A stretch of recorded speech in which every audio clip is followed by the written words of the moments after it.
부활절을 맞아서 고린도전서 15장 12절부터 19절까지 우리 같이 봉독한 말씀을 중심으로 해서 예수의 부활은 이라는 제목으로 말씀을 드리겠습니다. 과연 예수님의 부활은 나와 무슨 상관이 있고 예수님의 부활은 오늘날 그리스도인으로서 하나님을 섬기는 저와 여러분들에게 어떤 교훈을 주고 있는가, 이 사실을 분명히 깨닫는 것이 아주 매우 중요합니다.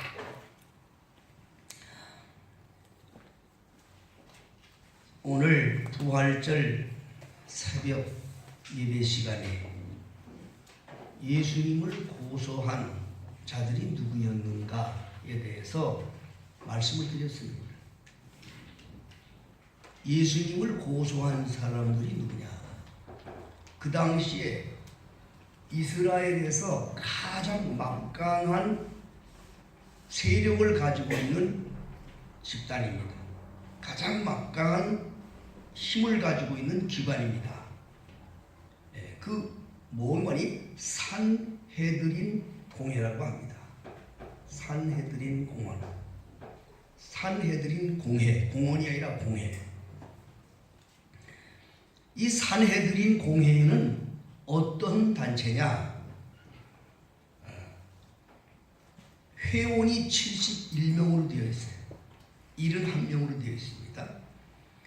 거기는 제사장이 24명, 또 모든 사람들에게 그 하나님의 말씀을 가르치는 어른들, 그 장로가 24명, 또 성경의 모든 것을 다 분석하고 해석하는 학자들이 22명. 그리고 의장은 누가 되느냐? 대제사장이 의장이 되는 거예요. 71명의 그런 공회원들이 있는데 그 사람들은 모여서 뭘 하느냐? 유대인들의 종교 문제를 그들이 다룹니다. 그리고 세금을 징수하는 문제를 또 다룹니다. 세 번째는 이스라엘들의 민형사상의 규례를 제정하고 재판하는 일을 다룹니다. 그러니까 아주 막강하죠. 그 산헤드린 공회라는 것은 아주 막강한 그런 힘을 갖고 있어요. 근데 그 사람들이 예수님을 고소했어요. 고소된 죄명이 뭐냐? 하나님의 아들이라 하는 말이에요. 예수님은 하나님의 아들이라는 죄로 죽었어요. 그 진짜인데, 하나님의 아들이라는 것이 진짜인데 하나님의 아들이라고 하는 것이 죄가 된다 해서 그를 고소했고 그를 십자가에 달려 죽게 했습니다. 오늘 여기서 여러분들이 기억해야 됩니다. 재판이라는 것은 고소인이 있으면 피고가 생기죠. 피고가 생깁니다. 피고가 생기면 이 피고를 변호하는 변호인이 있어야 되는 거예요. 그래야 안 그래요? 재판은 검사와 변호사의 싸움인 거예요. 그 재판장은 가만히 듣고만 있다가 누구 말이 옳은가 가만히 듣고 있다가 판결하는 게 재판장이에요. 고소인은 판결할 적이 없어요. 그냥 공소만 하는 거야. 이 죄에 대해서 공소만 하는 겁니다. 변호인은 그거에 대해서 또 이게 잘못된 고소더라고 변호해 주는 게 변호인. 피고에 대한 것의 죄를 판결을 누가 해야 재판관이 하는 겁니다. 그런데 이 예수님이 고소당할 때는 변호인이 없어요.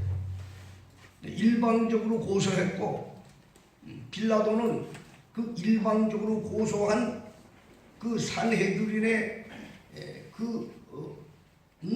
공회 사람들과 또 그를 사람들을 선동시켜서 와가지고 광장에서 소리 지르는 사람들의 그 여론에 휩쓸려가지고 그냥 그대로 그들 말을 들어서 예수를 십자가에 달려 죽게 했습니다.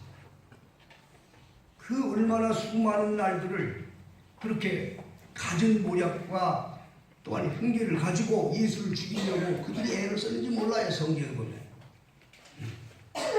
그런데 그 예수님이 부활하셨어요. 그걸 무덤에다 집어넣고도 죽어서 무덤에 장사했는데도 그게 의심이 가니까 이거 제자들이 시체 훔쳐간다 그럴까봐 빌라도 법정에 이야기를 해서 돌문을 좀 갖다 큰 돌로 막아주세요. 한두 사람을 열 수 없는 큰 돌문으로 좀 막아주세요. 그래서 그들의 말대로 돌문을 막아놨는데도 불구하고 그 돌문을 여러 제치시고 예수님이 부활하셨습니다. 먼저 여기에서 그들이 이제 그렇게 되고 나니까 뭐 인류 역사 속에 놀라운 사건인데 그만 그들은 허망해진 거죠. 우리 속담에 그런 말이 있어요. 닥쳤던 게 뭐 한다고요? 닥쳤던 게 지붕 쳐다본다. 그 말은 무슨 뜻인 거 아니? 허망하다는 거예요. 허망하다. 이건 어떻게 손으로 쓸 수 없는 허망한 일들이 그들에게 일어났어요. 그래서 그들이 성경에 있는 말씀입니다. 그것을 지키고 있던 로마 군인들에게 돈을 주어서 제자들이 와서 시체 훔쳐갔다. 이렇게 소문을 내게 만들었어요. 오늘날까지 그걸 그대로 믿고 있는 사람들도 있다는 것이지요. 여기서 우리가 한번 기억해야 됩니다. 여러분. 그 산헤드린 공회, 예수님을 고소해서 십자가에 달려 죽게 한 사람들은 성경을 너무나도 잘 아는 사람들이야. 성경을 너무나도 잘 아는 사람들. 거기는 제사장들이 24명이요. 또 교회의 지도자들 장로가 24명이요. 성경을 연구하는 구약의 에스라 같은 느헤미야 같은 이 성경학자들이거든요. 이런 사람들이 22명. 이런 아주 그 이스라엘 사람들을 하나님의 말씀을 가지고 지도해 오던 지도자들이었습니다. 그런데 그 지도자들이 예수를 죽였다. 여러분이 생각해야 돼요. 오늘날도 예수를 죽이는 사람이 누구냐? 예수 믿는 사람들이 예수를 죽이는 거야. 예수 믿는 사람들이 예수를 죽입니다. 그게 무슨 뜻인지 아십니까? 하나님의 말씀은 알았어도 그 말씀을 믿지 못한 자들, 그 말씀은 알았어도 그 말씀대로 행하지 않는 자들은 바로 예수를 죽이는 자들이에요. 여러분들이 뭐 빌라도 법정에 빌라도를 흉보고 산헤드린 공회에 그들의 공회원들이 나쁜 놈들이야 그렇게 얘기합니까? 바로 그 사람이 우리요 나 자신이라는 걸 아셔야 됩니다. 그들 다 훌륭한 사람들, 성경을 너무 잘 알았어요. 그래서 성경을 가르친 사람들이었어요. 그런데 그들이 예수를 죽였어요. 성경의 핵심을 죽인 거예요. 성경에서 가르쳐 있는 것이 바로 하나님의 아들 예수를 증거하는 것인데 그들이 성경은 알았지만은 그 성경을 믿지 못했다는 거예요. 성경에서 말씀하는 걸 믿지 못했다는 거예요. 오늘날도 하나님의 말씀은 듣고 그 말씀대로 산다고 하면서도 그 말씀을 믿지 못하는 사람들이 많이 있어요. 그 말씀을 믿지 못하는 자는 누구냐? 그 말씀대로 행하지 못하는 자들이에요. 그 사람이 바로 예수를 십자가에 못 박는 사람인 것이죠. 예수를 십자가에 못 박은 사람이 그 당시에 일반 이스라엘 평범한 사람들이 그런 게 아닙니다. 예수님을 십자가에 못 박은 사람들이 강도여 절도하던 사람들이 예수를 십자가에 못 박은 것이 아닙니다. 예수님을 십자가에 못 박은 자들이 누구냐? 하나님의 말씀을 잘 알고 말씀을 가르치고 그 말씀대로 살아야 된다고 선포했던 제사장들이요 학자들이요 장로들이 예수님을 십자가에 못 박아 죽게 했다 그 말입니다. 오늘날도 예수와 상관없는 자들은 예수와 상관이 없어요. 오늘날도 예수 이름을 듣지 못한 자들은 하나님과 상관도 없어요. 예수 이름을 듣고 하나님의 말씀대로 영생의 길을 배웠다고 하는 사람들이 오늘날도 그 예수를 십자가에 다시 못 박는 일들이 많이 있다 그런 말씀인 것입니다. 오늘 우리 사랑하는 베들교회 모든 성도들은 그러한 교훈을 우리는 깨달아서 주님의 부활의 그 놀라운 역사 속에 두려움을 갖기를 주님 축복합니다. 예수님의 부활은 우리에게 세 가지의 분명한 증거를 보여주신 거예요. 예수님의 부활의 세 가지 증거를 깨닫고 정말 부활하신 예수님 앞에 내가 이렇게 예수를 믿어서는 안 되겠구나, 경고함을 갖고 두려움을 갖는 시간이 되어야 합니다. 해마다 예수 부활 찬양한 데 소리는 많이 하고 곳곳에 사람들이 모여서 예수님의 이름을 부르며 하지만 예수님의 부활은 모든 믿는 자들에게 기쁨의 소식이면서도 한편으로는 자기를 깨뜨리고 주 앞에 바로 서야 할 경고의 말씀인 걸 여러분 알아야 됩니다. 예수님의 부활은 세 가지의 큰 교훈을 줍니다. 첫째, 예수님의 부활은 예수님이 하나님의 아들이다, 그분은 진정 하나님이시다 라는 것을 보증하는 증거가 된 겁니다. 사람은 누구나 세상에 태어나면 땅으로 갑니다. 죽으면 어디로 가요? 새벽 예배도 제가 말씀드렸는데 예배 나 혼자 가는 거 아니요? 대답을 좀 잘해주세요. 사람이 죽으면 어디로 가요? 다 땅으로 가는 거예요. 땅으로 안 가는 사람이 하나도 없어. 그 사람이 뭐 어찌됐든 무슨 뭐 한 줌의 재가 돼서 강물에 뿌려지든 바다에 뿌려지든 산에 뿌려지든 일단 땅으로 가는 거예요. 땅에서 왔기 때문에 땅으로 가는 거예요. 그래서 이 세상의 모든 사람들은 죽으면 무덤이 있는 거예요. 무덤이 어디야? 땅이야. 다 무덤이 있어요. 이 땅 자체가 무덤이거든.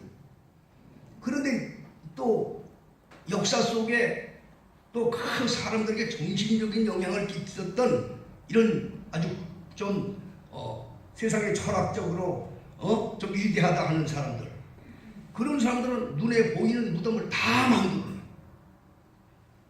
공자는 예수님보다 700년 먼저 세상에 온 사람이에요. 예수님보다 몇 년 먼저 왔다고요? 예수님보다 700년 먼저 세상에 왔다고요. 그런데 그 공자의 무덤이 있어요. 공자의 무덤. 공자의 무덤은 중국의 곡부라는 곳에 공림이라는 사당이 있는데 그곳에 공자의 무덤이 있다. 공자의 위를 거기다 해놓고 우상으로 만들고 있다. 석가모니는 예수님보다 500년 먼저 왔어요. 그런데 석가모니 무덤도 있어요. 석가모니. 굿이나 가라, 이름이 굿이나 가라, 뭐 굿이나 해라 비슷한 말인데, 굿이나 가라라는 지역이 있는데 고대 중인도의 말기국의 도읍지입니다. 지금은 힌두스키인의 평야, 즉 하시아가라는 지역에 거기에 이제 부처의 사리를 8곳으로 나누어서 이렇게 보관해 뒀다고 그럽니다. 아마 불교를 많이 하는 저기 집사님 아실 거예요. 불교의 그 부처의 사리를 이렇게 해서 나누어서 보관했어요. 이건 석가모니의 무덤도 있어요. 또 마호메트라는 사람은 예수님보다도 570년 늦게 세상에 온 사람이에요. 마호메트. 그 사람은 예수의 교리를 완전 뒤집어 엎은 이단이죠. 사우디아라비아 지역의 메카라는 곳이 묻혀 있는데 무슬림은 그곳을 최고의 성지로 여겨서 아직까지도 신성시 여기고 있어요. 자, 여러분, 다 무덤이 있다고요. 우상을 만드는 무덤이 다 있다니. 근데 예수님은 무덤이 없어요. 그리고 묻을 수가 없어요. 무덤을 만들 수도 없어요. 왜 그러냐? 성경에 모든 사람은 흙에서 왔기 때문에 어디로 간다고요? 흙으로 돌아가게 했어요. 사람은 누구나 흙에서 왔기 때문에 흙으로 돌아가. 땅으로 갑니다. 근데 예수님은 흙에서 오신 분이 아니야. 하늘에서 오셨기 때문에 하늘로 가신 거예요. 성경에 예수님이 하신 모든 말씀을 그대로 이루신 거예요. 그럼 예수님이 하나님의 아들이에요, 아니에요? 나 예배 혼자 하는 거 아니에요? 대답 좀 잘하세요. 예수님이 하나님의 아들이 아니요? 아들이에요. 자, 이걸 아셔야 돼요. 그분은 하늘에서 왔기 때문에 땅에 묻힐 수가 없어. 그래서 하늘로 가셨어. 무덤도 필요 없고 무덤이 없어. 이 부활을, 예수님의 부활을 생각하면서 그분이 하나님의 아들이라는 확실한 증거를 가슴에 새길 줄 아는 성도들이 되시길 바랍니다. 두 번째로 예수님의 부활은 우리들의 죄의 사유함을 확실하게 됐음을 보증하는 거예요. 내 죄가 사함받았다. 내 죄가 사함받았다. 예수의 부활은 그걸 증거해 주는 거예요. 고린도전서 15장 17절 오늘 본문의 말씀이에요. 그리스도께서 다시 사신 것이 없다면 너희의 믿음도 헛되고 너희가 여전히 죄 가운데 있을 것이요. 그랬어요. 그러니까 예수님의 부활은 우리 죄에 대한 사유함을 분명히 보여주는 증거가 된 겁니다. 그러니 우리에게 이 예수님의 부활은 굉장한 복음이 되는 거예요. 이 그리스도인들에게서는 너무나도 놀라운 희망의 소식인 것을 여러분 깨닫기를 저는 축복합니다.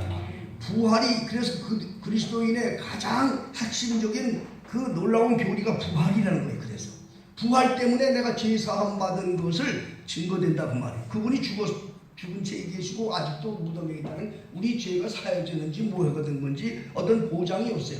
근데 예수님의 부활로 말미암아 내 죄가 사함 받았다 하는 것을 하나님이 증거해 주시는 거예요. 로마서 4장 25절에 예수는 우리 범죄함을 위하여 내어 죽이 되고 우리를 의롭다 하심을 위하여 살아나셨느니라.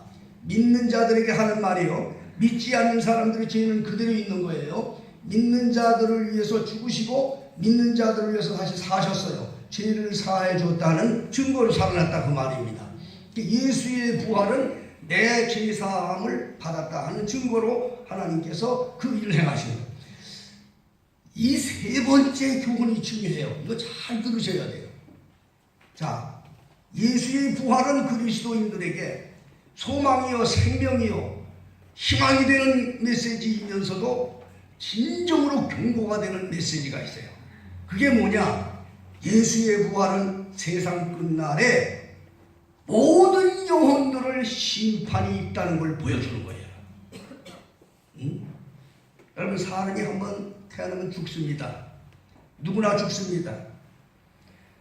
그러나 반드시 그 뒤에는 심판이 있다고 말하고 있습니다.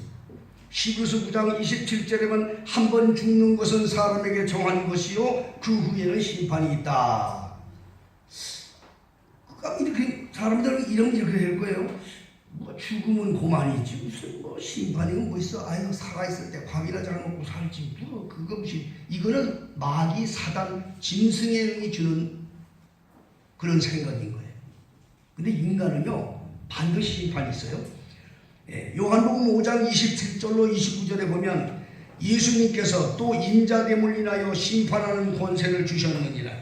이를 기히 여기지 말라. 무덤 속에 있는 자들이 다 그의 음성을 들을 때가 오나니 선한 일을 행한 자는 생명의 부활로 악한 일을 행한 자는 심판의 부활로 나오리라 그랬습니다.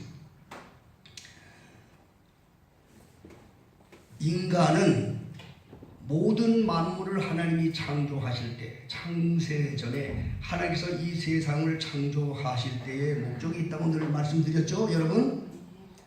하나님이 세상을 창조하실 때 모든 창조물 그들은 그냥 있다가 자기 일을 그저 행하다가 그냥 죽으면 그만해. 그냥 멸망해.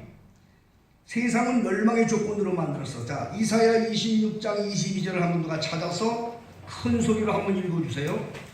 이사야서 28장 22절, 26장이 아니라 이사야 28장 22절을 우리 김 장로님이 큰 소리로 읽어주시면 아주 참 좋겠는데.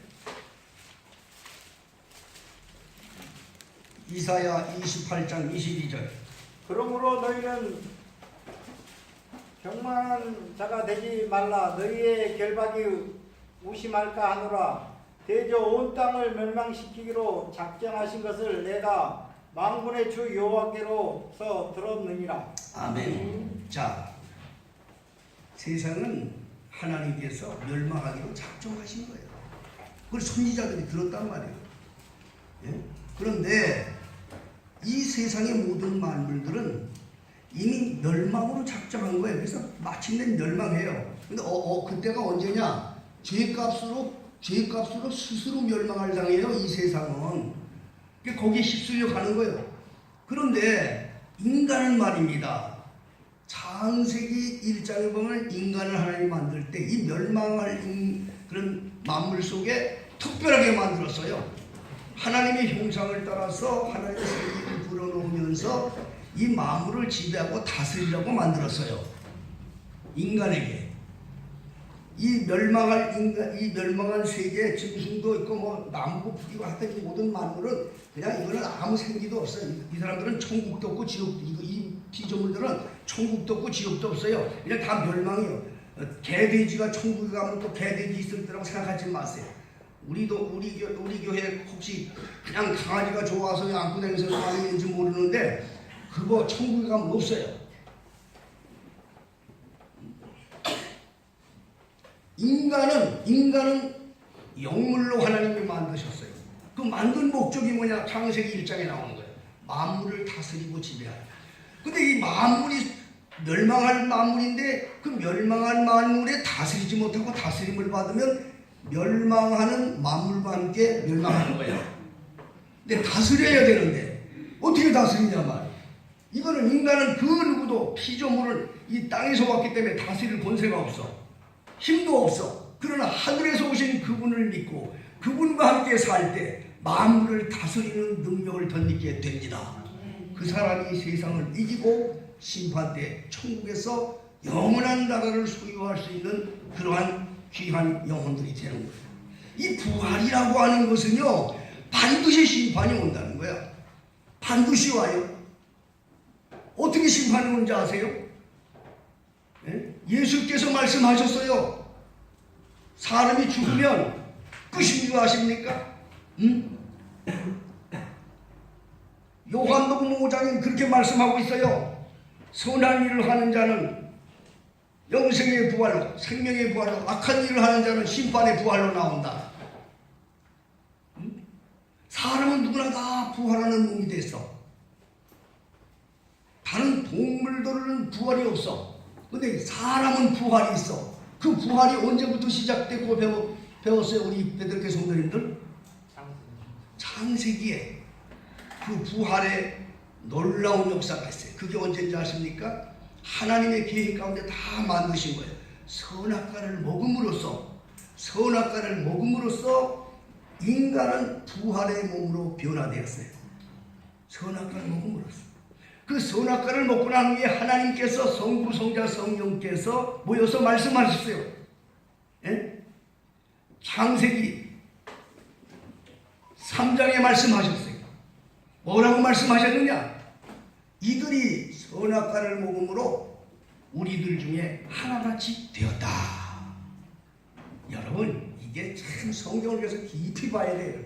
난 이 지금까지 목사님들이 어떤 목사님들도 내 이렇게 설교하는 그 말씀 들어본 적이 없어요. 저는 정말 이 말씀을 들으면서 너무 놀라웠어요. 인간은 모든 만물 중에 인간이 부활할 수 있는 몸을 만들어줬어. 우리들 중에 하나가 되겠다는 거야. 인간이, 피조물이 우리들 중에 하나가 누굽니까? 예수 그리스도, 성부, 성자, 성령 세 분께서 항상 계셨어요. 우리들 중에 하나가 누굽니까? 예수님을 가리키는 거예요.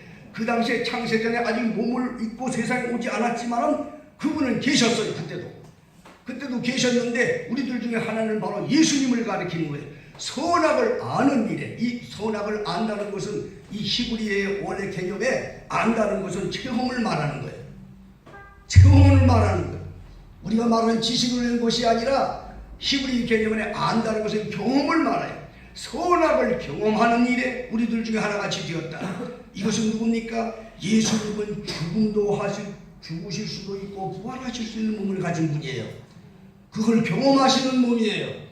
그 몸과 같이 되었다는 거야, 모든 인간이. 그래서 여러분이 죽고 나면, 여러분들이 이 세상에서 죽고 나면 예수를 믿든지 안 믿든지 다 주님 앞에 나와요. 주님 앞에 나와요. 요한계시록에 보면, 자 보세요. 요한계시록 20장을 한번 찾아보시겠습니다. 요한계시록 20장.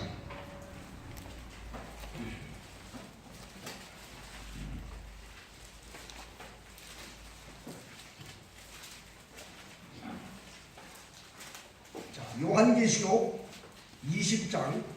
심판 때에 이제 세상 인류가 멸망하고 심판할 때 모든 영혼들이 어떻게 주님 앞에 서는가를 설명해 드리려고 제가 찾으라는 거예요. 요한계시록 20장 12절부터 15절까지 있는 말씀 함께 읽습니다. 시작.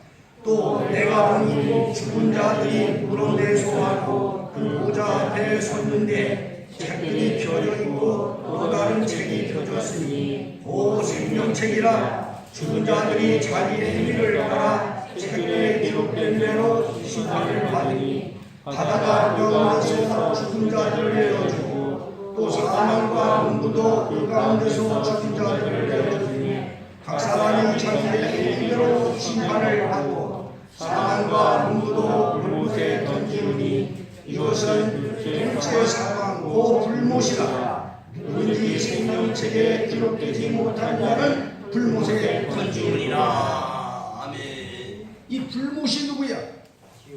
지옥이란 말이야. 응? 지옥이야. 멸망하고 완전히 파괴시킬 그러한 무리들과 함께 가는 곳이란 말이야. 그 지옥이란 말이야. 응? 그런데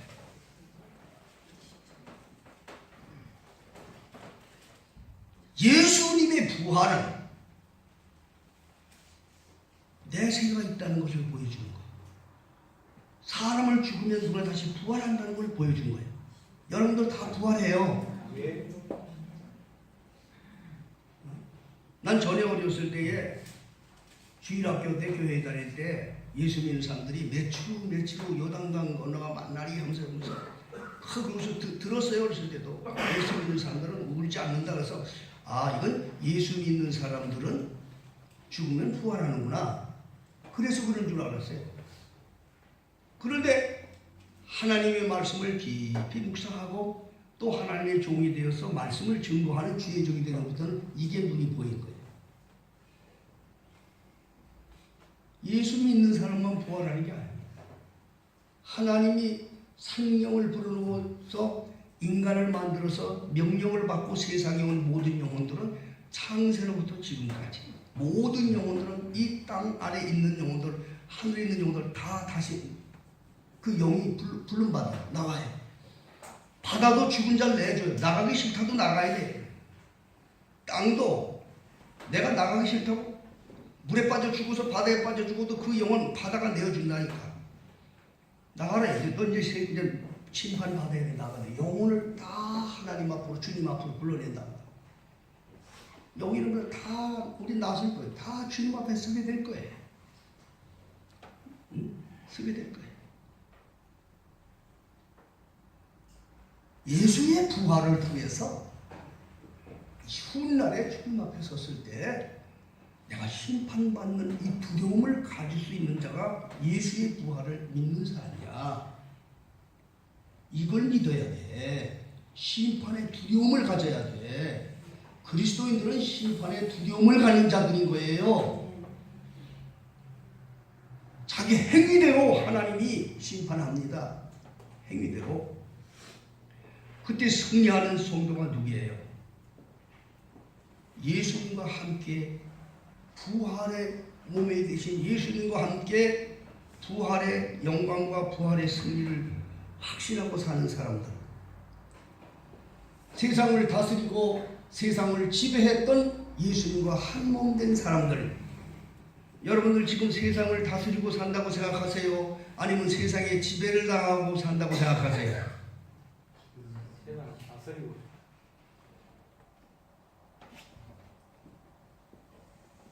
솔직히 말하면 세상에 지배를 당하고 살아요. 솔직히 말하면 환경의 지배를 당하고 모든 것에 지배를 당하고 내 감정을 곧 빼앗기고 살아요. 세상을 다스려야 할 사람이 세상에 지배를 당하고 살아요. 이건 아무나 할 수 없어요. 여러분, 한 가지 물어볼게요. 예수님은 내가 너에게 새 계명을 준다고 그랬어. 그 계명은 뭐냐? 서로 사랑하라. 내가 너를 사랑한 것처럼 너도 서로 사랑하라. 여러분들 중에 원수를 사랑하려고 했는데 원수를 정말 사랑할 수 있어요? 사랑했어요? 원수 사랑하지 못했잖아요. 미워했잖아요. 그러면서 우리 세상을 지배한다. 김장로님 세상을 다스린다 그랬지? 오른뺨을 때리면 왼뺨 낼 수 있어요? 그런 적 있어요? 노력하면서 그 노력이지. 겉옷을 내다는 속옷까지 다 벗어서 줄 수 있어요? 그러면서 무슨 세상을 다스린다.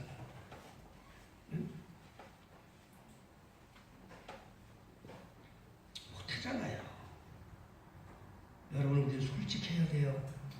주님이여, 나는 할 수 없습니다. 이 일을 하시는 분은 예수님밖에 없나이다. 나를 불쌍히 여겨주세요. 주님 붙잡아 주세요. 이 사람이 그리스도이냐? 세상을 지배하실 분은 예수님밖에 없어. 예수님 앞에 무릎을 꿇으셔야 됩니다. 그분 앞에 심판대에 서서 심판받을 걸 생각하고 날마다 자기를 깨뜨려 죽여야 됩니다. 예수의 부활을 통해서 우리가 받은 큰 경험은 예수님의 승리가 희망이고 소망인 것은 분명합니다.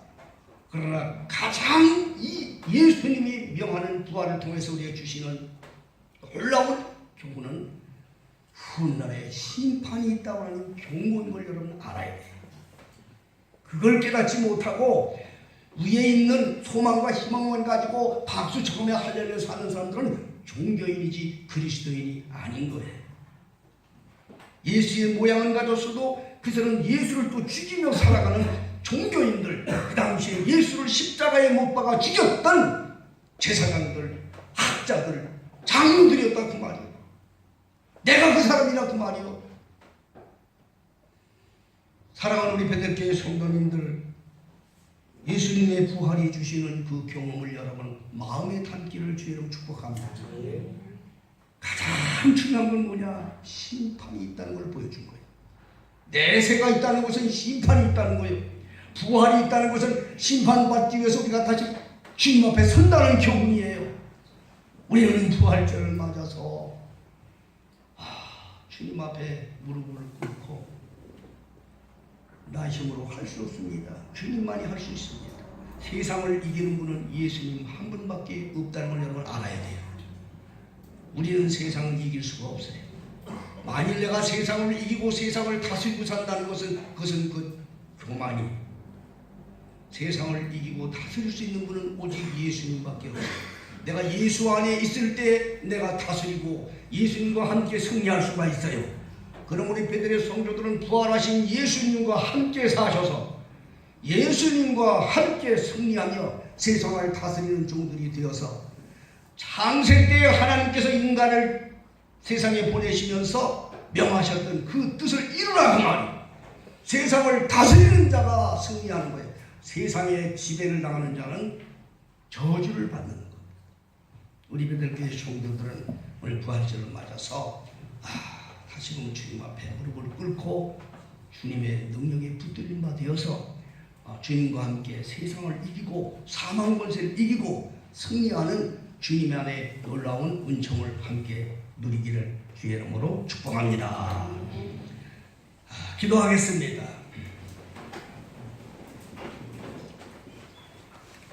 자비로우신 아버지 하나님, 주님의 은혜와 사랑을 감사합니다. 사망 권세를 깨뜨시고 세상의 모든 것들을 다스리며 승리하신 주님을 찬양합니다. 하나님의 아들로 세상에 오셔서 험한 십자가를 지시고 이 일을 완성하신 예수님을 찬양합니다. 하나님을 믿는 종들로서 주님과 한 몸 되기를 원합니다.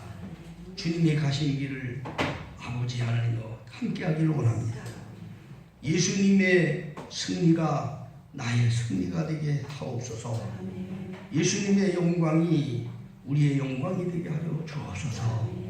아버지여, 주님과 함께 영원한 나라에서 영생 복락하는 그날까지 주님의 부활하신 예수님을 늘 모시고 그분과 함께 살아가는 종들의 삶이 되게 하여 주옵소서. 예수님의 이름으로 기도하옵나이다. 아멘. 찬송